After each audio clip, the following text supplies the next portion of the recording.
একটা মুসলিম দেশ যাকে পুরো দুনিয়া ভয় পায়, একটা রাষ্ট্র যার বিরুদ্ধে একসাথে দাঁড়িয়ে গেছে আমেরিকা, ইসরায়েল, ইউরোপ, তারপরও ইরান তাদের সামনে মাথা নত করেনি। তাদের বিরুদ্ধে পড়ে তারা তাদের রাষ্ট্রকে হারায়নি, বরং গড়ে তুলেছে এক ইসলামী মহাবিপ্লব। তারা যুদ্ধ করে না, কিন্তু শত্রুর ঘাড়ে নিঃশব্দে বসে বসে ছুরির আঘাত চালায়। তাদের ক্ষেপণাস্ত্র ইসরায়েলের বুক কাঁপিয়ে দেয়, আর তাদের নীতির সামনে বিশ্বের বড় বড় রাষ্ট্র মাথা নত করে। হ্যাঁ, আমি কথা বলছি ইরান সম্পর্কে। কিন্তু প্রশ্ন হলো, ইরান এত শক্তিশালী হলো কিভাবে? ইরান কিসের উপর দাঁড়িয়ে বিশ্বের অন্যতম বড় প্রতিরোধে পরিণত হলো? আজকের এই ভিডিওতে আমরা জানব ইরানের শক্তিশালী হওয়ার 8টি গভীর কারণ। প্রতিটি কারণ এমন যা আমাদের অনেক কিছু শেখাবে: রাজনীতির পাঠ, মুসলিম শক্তির বাস্তবতা, আর নিজের অস্তিত্ব রক্ষার কৌশল। এই ইরান রাষ্ট্র, যা শুধু একটি দেশই নয়, বরং একটি আইডিওলজি, একটি ভয়, একটি শক্তি। ইরান কোন পথে হেঁটে এত পরাক্রান্ত হলো? আজকের এই ভিডিওতে জানবো সেই অজানা ইতিহাস, গোপন কৌশল, আর চমকে ওঠার মতো বাস্তবতা। তো চলুন শুরু করা যাক। ভিডিওটি ভালো লাগলে অবশ্যই চ্যানেলটি সাবস্ক্রাইব করবেন, আপনার বন্ধুদের মাঝে শেয়ার করে দিন। 1979 সালের ঘটনা। তখন ইরানে শাহ রেজা পাহলভি এর রাজত্ব ছিল। তাকে পশ্চিমা বিশ্বের, বিশেষ করে আমেরিকার দাসতুল্য শাসক হিসেবে ধরা হতো। ইসলামী মূল্যবোধ ধ্বংস করে দিয়েছিল, পশ্চিমা সংস্কৃতির প্রভাব বাড়িয়ে দিয়েছিল, রাজনৈতিক বিরোধীদের দমন করেছিল, আমেরিকার সাথে গোপনে অনেক সুবিধাবাদী চুক্তি করেছিল, যেমন তেল, সামরিক ঘাঁটি ইত্যাদি। ইরানি জনগণ মনে করত তাদের ধর্ম ও সংস্কৃতি ধ্বংস হয়ে যাচ্ছে। আর এই মানুষের মনোভাব চলাকালীন অবস্থায় একজন আলেম সামনে আসেন, আয়াতুল্লাহ রুহুল্লাহ খামেনি। তিনি ইসলামী রাষ্ট্র গঠনের ডাক দেন এবং জনগণকে ঐক্যবদ্ধ করেন। তার নেতৃত্বে ছাত্ররা রাস্তায় নামে, উলামায়ে কেরাম আন্দোলনে যুক্ত হন, নারীরা হিজাব সহ মিছিলে অংশগ্রহণ করেন। সর্বস্তরের মানুষ শাহের পতনের দাবি জানায়। পশ্চিমা শক্তির বিপক্ষে অবস্থান নিয়ে খামেনি ঘোষণা দেন, লা শারকিয়্যাহ লা গরবিয়্যাহ, জমহুরিয়্যাহ ইসলামিয়্যাহ। অর্থ, না পশ্চিমা না পূর্বা, আমরা চাই ইসলামী প্রজাতন্ত্র। এই এক ঘোষণায় বুঝিয়ে দেওয়া হয় ইরান এখন আর আমেরিকা বা রাশিয়ার অনুগামী নয়। ইরান এখন নিজস্ব আদর্শ ও শরিয়া ভিত্তিক রাষ্ট্র। এই বিপ্লব কিছু ফলাফল সামনে নিয়ে আসে। শাহ পালিয়ে যায়, আমেরিকান দূতাবাসে বিপ্লবীদের আক্রমণ হয়, ইসলামিক রিপাবলিক প্রতিষ্ঠিত হয়, সংবিধানে কুরআন সুন্নাহর ভিত্তিতে আইন তৈরি হয়, সর্বোচ্চ নেতা হিসেবে একজন ফকিহ আলেম থাকেন, ওলায়াত আল ফকিহ। এখন প্রশ্ন হলো, এই বিপ্লবের কারণে ইরান শক্তিশালী হলো কেন?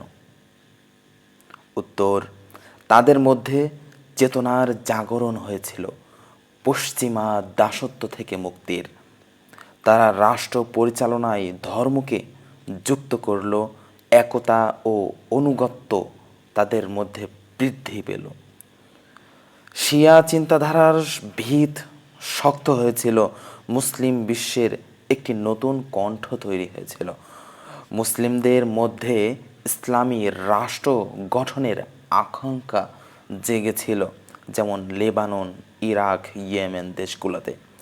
বিশ্বের চোখে তারা দাঁড়ালো পাশ্চাত্যের বিরুদ্ধে একটি চ্যালেঞ্জ হিসেবে।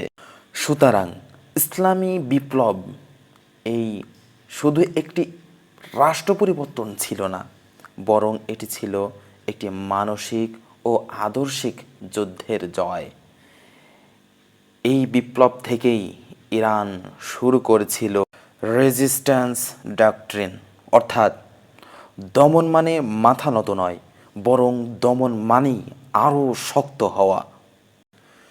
ইরানের শক্তিশালী হওয়ার পিছনে 2 নম্বর যে কারণ, সেটি হলো পররাষ্ট্রনীতি ও প্রক্সি পাওয়ার, মানে পরোক্ষ যুদ্ধনীতি ও প্রতিনিধির মাধ্যমে ক্ষমতা বিস্তার।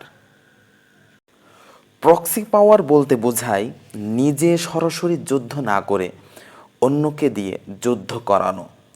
ইরান নিজে আমেরিকা বা ইসরায়েলের সঙ্গে সরাসরি যুদ্ধ করে না, কিন্তু এমন সব সংগঠন বা গোষ্ঠীকে সাহায্য করে যারা ওই সব শত্রুদের বিরুদ্ধে লড়াই করে। ইরানের মধ্যপ্রাচ্যে কয়েকটি জায়গায় তাদের প্রভাব রয়েছে। 1 নম্বর হিজবুল্লাহ, লেবানন, ইরানের সবচেয়ে শক্তিশালী মৃত্য। ইসরায়েলের বিরুদ্ধে বহু যুদ্ধে লড়েছে। আর্থিক ও সামরিক সহায়তা পায় ইরান থেকে এই হিজবুল্লাহ এবং লেবানন। 2 নম্বর হামাস, প্যালেস্টাইন, গাজা অঞ্চলে ইসরায়েলের বিরুদ্ধে রকেট হামলায় সক্রিয় থাকে সবসময়।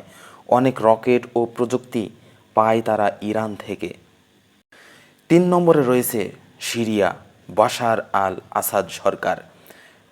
গৃহযুদ্ধে ইরানের শক্তিশালী সহায়তা পেয়েছে এই সিরিয়া। ইরান নিজের সামরিক ঘাঁটি পর্যন্ত তৈরি করেছে সিরিয়ায়। 4 নম্বরে রয়েছে ইরাকি মিলিশিয়া, শিয়া গোষ্ঠী। আমেরিকার বিরুদ্ধে ও আইএস এর বিরুদ্ধে লড়েছে এই ইরাকি মিলিশিয়া। ইরান এখানে বহু সংখ্যক শিয়া মিলিশিয়া গঠন করেছে। 5 নম্বরে রয়েছে বহুল প্রচলিত হুতি বিদ্রোহী ইয়েমেন। সৌদি জোটের বিরুদ্ধে যুদ্ধ করে এই হুতি বিদ্রোহী। ইরান সরাসরি অস্ত্র প্রশিক্ষণ দিয়ে থাকে, অনেক সময় গোপনেও দিয়ে থাকেন এই হুতি বিদ্রোহীদের। ইরানের এখানে একটি সুন্দর কৌশল আছে। তারা বলেছে, আমরা যুদ্ধ চাই না, কিন্তু কেউ যদি আমাদের আঘাত করে তবে আমরা 5টা দেশের ভেতর থেকেই তাকে জবাব দেব। এইটা হলো তাদের ডিটারেন্স পলিসি বা ভয় দেখিয়ে প্রতিরোধ কৌশল। উদাহরণ, ইসরায়েল যদি গাজায় হামলা চালায়, ইরান সরাসরি যুদ্ধ না করে হামাস বা হিজবুল্লাহ দিয়ে জবাব দেয়। আমেরিকা যদি ইরানের ঘাঁটিতে হামলা করে, ইরান ইরাক বা সিরিয়ায় তার মিলিশিয়াদের দিয়ে জবাব দেয়। এক কথায়, ইরান এমন একটি বুদ্ধিমান রাষ্ট্র যারা নিজের হাত ভিজিয়ে যুদ্ধ করে না, বরং শত্রুর ভেতরেই সৈন্য তৈরি করে। এই কৌশলেই আজ ইরান গোটা মধ্যপ্রাচ্যে নিজের এক নেটওয়ার্ক গড়ে তুলেছে। ফলে ইরানের প্রকৃত শক্তি শুধু ক্ষেপণাস্ত্রে নেই, বরং তাদের শক্তি ছড়িয়ে আছে অন্যদের কাঁধে চড়ে, যেটাকে বলে প্রক্সি শক্তি।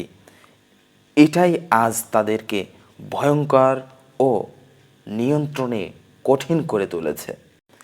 ইরানের শক্তিশালী হওয়ার পিছনে 3 নম্বর যে কারণ, সেটি হলো স্বনির্ভর সামরিক প্রযুক্তি, মিলিটারি সেলফ সাফিসিয়েন্সি। পশ্চিমা বিশ্বের অবরোধ আর নিষেধাজ্ঞা ইরানকে বাধা না দিয়ে বরং চাপে পড়ে আরও শক্তিশালী করেছে। তারা বলেছে, আমরা যদি বাইরে থেকে কিছু না পাই তাহলে নিজেরাই বানাবো। এই চেতনায় ইরান গড়ে তুলেছে নিজস্ব সামরিক গবেষণা কারখানা ও অস্ত্র উৎপাদন ব্যবস্থা। তারা আজ পর্যন্ত অনেকগুলো অস্ত্র বানিয়েছে। তার মধ্যে কয়েকটি হলো শাহাব সিরিজ, ফাতেহ, জুলফিকার, খাইবার, ইমাদ, সেজ্জিল রাদ। এসব মিসাইল অনেকগুলো 200 কিলোমিটার দূর পর্যন্ত 2000 কিলোমিটার দূর পর্যন্ত পৌঁছাতে পারে। এই সব মিসাইল ইসরায়েল, আমেরিকার ঘাঁটি এবং পারস্য উপসাগরের দেশের জন্য হুমকি। তাদের হাতে রয়েছে উন্নত মানের ড্রোন প্রযুক্তি, শাহেদ 129, শাহেদ 136। এই ড্রোনগুলো ইউক্রেন যুদ্ধেও ব্যবহৃত হয়েছে রাশিয়ার হাতে। বিশ্বে এখন ইরানের ড্রোন সবচেয়ে ভয়ঙ্কর ও সস্তায় কার্যকর। এছাড়াও ইরানের রয়েছে স্যাটেলাইট, রাডার ও সাইবার শক্তি। ইরান নিজস্ব স্যাটেলাইট উৎক্ষেপণ করেছে। তারা উন্নত রাডার ও সাইবার হামলার দক্ষতা অর্জন করেছে। আমেরিকান ড্রোন হ্যাক করে নামিয়ে নিয়েছে 2011 সালে। এটা দেখায় ইরান শুধু অস্ত্রে নয়, মেধা ও প্রযুক্তিতেও শক্তিশালী। পশ্চিমা বিশ্ব সবসময় চেয়েছে মুসলিম দেশগুলো যেন নিজস্ব অস্ত্র না বানাতে পারে, কিন্তু ইরান তাদের চোখে আঙ্গুল দিয়ে দেখিয়েছে, তোমরা যদি আমাদের প্রযুক্তি না দাও, আমরা নিজেরাই বানাবো। এক কথায় ইরান আজ শুধু একটি মুসলিম রাষ্ট্র নয়, এটা একমাত্র মুসলিম রাষ্ট্র যা নিজেই যুদ্ধের সব কিছু বানাতে পারে। তারা নিজের অস্ত্রে, নিজের সেনায়, নিজের ঘাঁটিতে আত্মনির্ভর। ইরানের শক্তিশালী হওয়ার পিছনে 4 নম্বর যে কারণটি ভূমিকা পালন করেছে সেটি হলো স্যাংশন রেজিলিয়েন্ট ইকোনমি, নিষেধাজ্ঞার মধ্যেও টিকে থাকা অর্থনীতি। ইরান 1979 সালের বিপ্লবের পর থেকেই আমেরিকা ও ইউরোপীয় ইউনিয়নের নিষেধাজ্ঞার মুখে পড়ে। বিশেষ করে তেল রপ্তানি, ব্যাংক লেনদেন, আন্তর্জাতিক বাণিজ্য, প্রযুক্তি আমদানি সব কঠোরভাবে সীমিত হয়ে যায়। কিন্তু ইরান এর বিকল্প কিছু তৈরি করলো। তারা বিকল্প কিছু করার মনোভাবনা তারা সামনে রাখলো। এই নীতিতে তারা অর্থনীতিকে 3 ভাবে বাঁচিয়ে রাখে। 1 নম্বর হলো ডাইভার্সিফিকেশন, অর্থনৈতিক বৈচিত্র্য। শুধু তেলের উপর নির্ভর না থেকে তারা শিল্প, কৃষি ও খনিজ সম্পদেও জোর দেয়। তারা দেশে অনেক ছোট শিল্প ও হস্তশিল্প বিকশিত করেছে, যেমন কার্পেট, ফার্নিচার, পেট্রোকেমিক্যাল পণ্য। 2 নম্বর আল্টারনেট ফাইন্যান্সিং, বিকল্প লেনদেন পদ্ধতি। ব্যাংক নিষেধ থাকায় তারা চীনের মতো দেশ দিয়ে বাণিজ্য চালায়। বেটার সিস্টেম বা বিনিময় প্রথা চালু করে তাদের তেলের বদলে খাদ্য বা যন্ত্রাংশ নেয়। ক্রিপ্টোকারেন্সি ও ক্যাশ লেনদেনেও ব্যবহার করে তারা। 3 নম্বর কারণ হলো রেজিস্টিভ ইকোনমি বা প্রতিরোধমূলক অর্থনীতি। এই ধারণাটি খামেনির উত্তরসূরি আয়াতুল্লাহ খামেনি সরাসরি ঘোষণা দেন। তিনি বলেন, অর্থনীতিকে এমন করতে হবে যেন তা শত্রুর চাপে ধ্বংস না হয়। এই নীতিতে দেশে উৎপাদন বাড়ানো হয়, আমদানির উপর নির্ভরতা কমানো হয়, নিজের প্রযুক্তি ও কাঁচামাল ব্যবহার করা হয়। ফলে ইরান তেল রপ্তানি কমলেও ভেতরের বাজার ধরে রাখে। কিছু অঞ্চলে খাদ্য ও ঔষধে সংকট হলেও ব্যাপক ব্যাপক দুর্ভিক্ষ হয়নি। তারা এখনও মধ্যপ্রাচ্যের শক্ত অর্থনীতির একটি দেশ হিসেবে বিবেচিত হয়ে আছে। এক কথায় ইরানের অর্থনীতি কোনো রাজকীয় বিলাসিতা নয়, বরং এক যুদ্ধ। নিষেধাজ্ঞা তাদের ঠেকাতে পারেনি, বরং আরও কৌশলী করে তুলেছে তাদের। ইরান প্রমাণ করেছে শত্রুর অবরোধ শক্তির বাধা নয়, বরং শক্তির উৎস হতে পারে। এই সাহসিকতা তাদের আরও স্বনির্ভর করেছে। ইরানের শক্তিশালী হওয়ার পিছনে 5 নম্বর যে কারণ সেটি হলো আইডিওলজিক্যাল ইউনিটি অ্যান্ড ন্যাশনালিজম, ধর্মীয় আদর্শ ও জাতীয় ঐক্য। বিশ্বে এমন অনেক রাষ্ট্র আছে যারা অর্থে অস্ত্রে অনেক বড়, কিন্তু তাদের জনগণ বিভক্ত। কিন্তু ইরান হলো এমন একটি দেশ যেখানে আকিদা আর জাতীয় চেতনা একে আরেককে শক্তি যোগায়, একজন অন্যজনকে শক্তি যোগায়। 1979 সালে ইরানে ইসলামী বিপ্লব হয়। এই বিপ্লবের নেতা ছিলেন আয়াতুল্লাহ খামেনি। তিনি ঘোষণা দেন, আমরা শুধু একটি দেশ নয়, আমরা হলাম এক আদর্শ, এক বিপ্লব, এক উম্মাহ। এই চেতনাধারায় পুরো জাতি গড়ে ওঠে, এক পতাকা, এক নেতৃত্ব, এক শত্রু বিরোধী অবস্থান নিয়ে। কেন এটা এত গুরুত্বপূর্ণ? পশ্চিমা বিশ্বে সরকার বদল হলে নীতি বদলায়। আরব দেশে সরকারকে ভয় পায় কিন্তু আদর্শে বিভ্রান্ত। কিন্তু ইরানে সরকার ও জাতি একই আদর্শে অনুপ্রাণিত। উদাহরণ, যখন ইরানের সামান্য একজন বিজ্ঞানীকে হত্যা করা হয়, জনগণ রাস্তায় নামে, সরকার প্রতিশোধ নেয়। কারণ এটা শুধু সরকারের ক্ষতি নয়, এটা ছিল জাতির আকিদার উপর আঘাত। শিয়া মতবাদের সংগঠিত কাঠামো হলো, ইরানে শিয়া মতবাদ রয়েছে যারা ইমাম মাহদির আগমনে বিশ্বাস করে। তারা মনে করে আমাদের প্রতিটি লড়াই ইমাম মাহদির পথে প্রস্তুতি। এই ধর্মীয় প্রেরণা পুরো জাতিকে শহীদি আত্মত্যাগের জন্য প্রস্তুত রাখে। ইরান তার স্কুল, কলেজ, বিশ্ববিদ্যালয়, টিভি, সংবাদপত্র সব কিছুকে আদর্শিক শিক্ষার উপর ভিত্তি করে গড়ে তুলেছে। শিশুদের শেখানো হয় এক উম্মাহ আমরা, যারা জুলুমের বিরুদ্ধে, ফিলিস্তিনিদের পক্ষে, ইসরায়েল আমেরিকার বিরুদ্ধে। এই শিক্ষা জাতিকে বুদ্ধিবৃত্তিক ও মানসিকভাবে এক করে রেখেছে। সুতরাং ইরানের শক্তি শুধু ক্ষেপণাস্ত্র আর অর্থনীতি নয়, সবচেয়ে বড় শক্তি হলো তাদের জনগণের ঐক্য ও আকিদা। ইরানের শক্তিশালী হওয়ার পিছনে আরও একটি বড় কারণ, সেটি হলো global diplomacy and strategic alliances, বিশ্বজুড়ে প্রভাব বিস্তারের কৌশল। ইরান শুধু নিজের দেশের ভেতরে নয়, মধ্যপ্রাচ্য ও মুসলিম বিশ্বজুড়ে নিজের প্রভাব বিস্তার করে চলেছে। তারা শুধু যুদ্ধ নয়, রাজনীতি, ধর্ম, সংগঠন ও জনসংযোগ দিয়ে নিজের একটা এলাকা গড়ে তুলেছে। ইরান কয়েকটি দেশের ভেতরে সরাসরি প্রভাব বিস্তার করেছে। ইরানের প্রভাব যে কয়েকটি দেশের ভিতরে রয়েছে তা সংক্ষিপ্ত আকারে বলা হচ্ছে। 1 নম্বরে রয়েছে লেবানন। হিজবুল্লাহ নামে শক্তিশালী প্রতিরোধ সংগঠন পুরো দক্ষিণ লেবাননে আধিপত্য বিস্তার করে রয়েছে।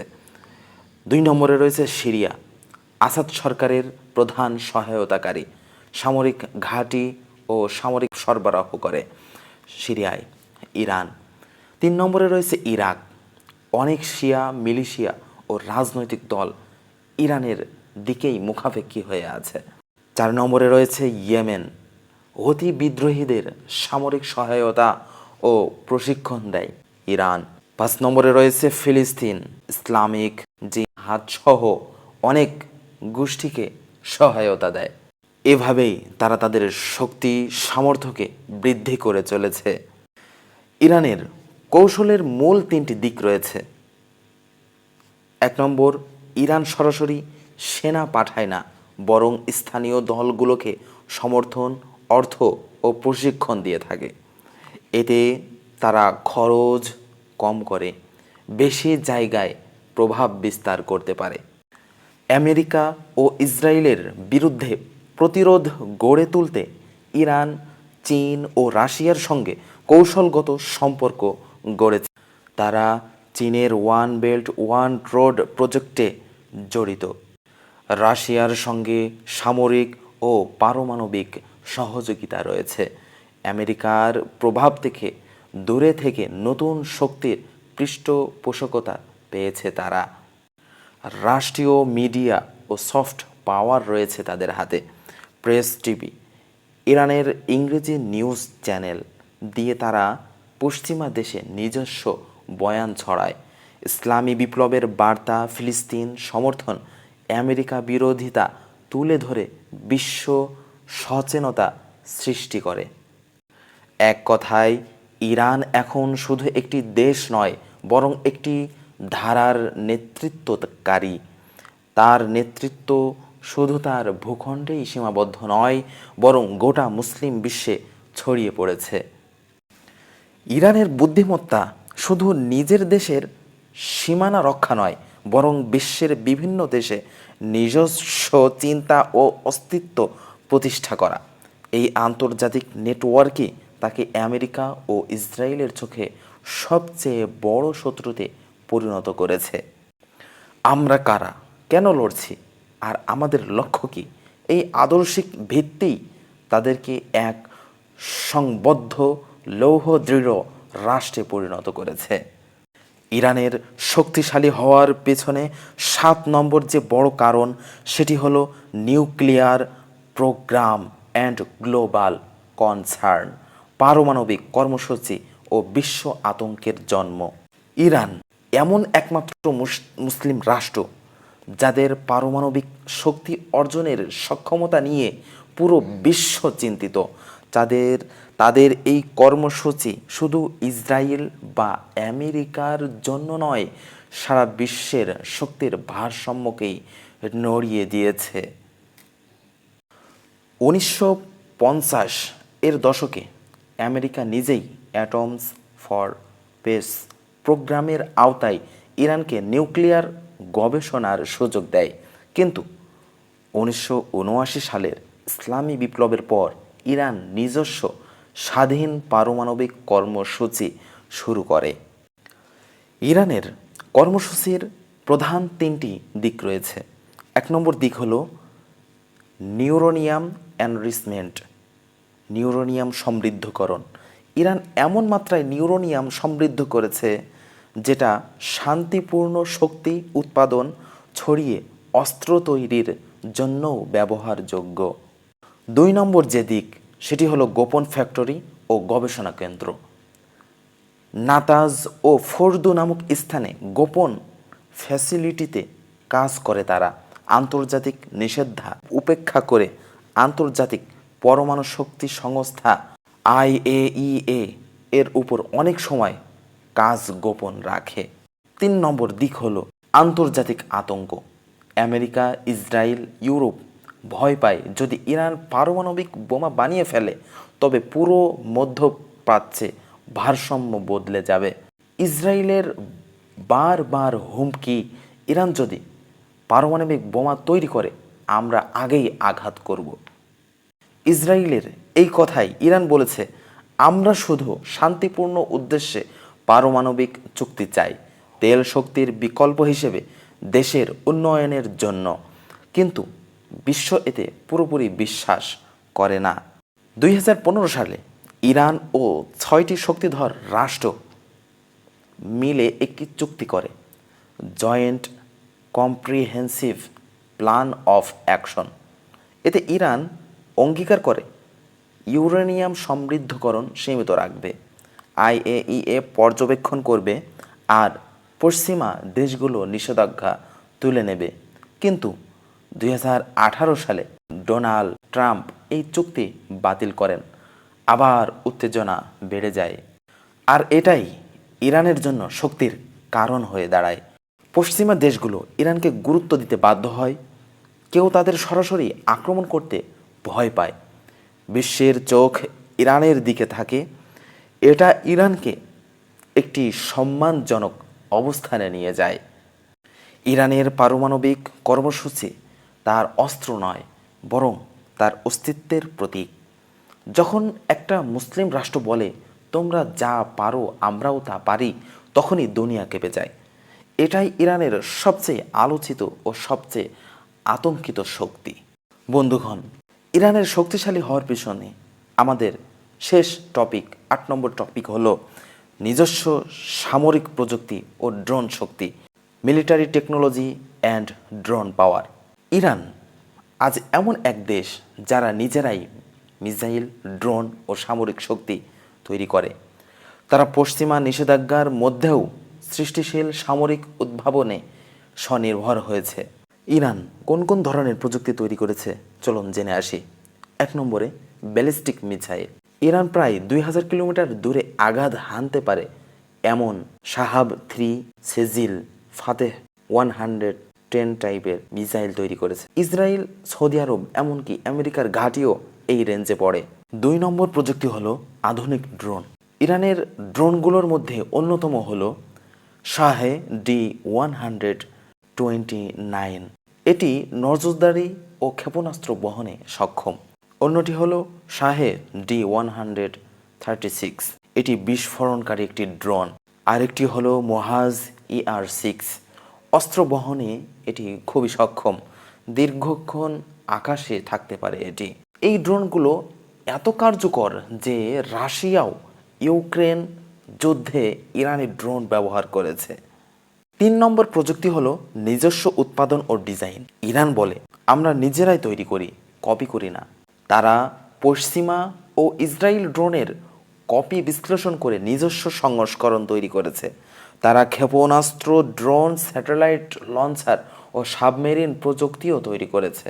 যুদ্ধের সময় কোনো দেশের প্রযুক্তি নির্ভরতা খুব গুরুত্বপূর্ণ। ইরান নিজে অস্ত্র বানাতে পারায় নিষেধাজ্ঞা কিংবা যুদ্ধেও টিকে থাকতে পারে। অনেক মুসলিম দেশই এখন অস্ত্র আমদানিকারক, কিন্তু ইরান হয়ে গেছে রপ্তানিকারক। ইরান এখন শুধু ধর্মীয় বা রাজনৈতিক শক্তি নয়, বরং প্রযুক্তিগত শক্তির প্রতীক।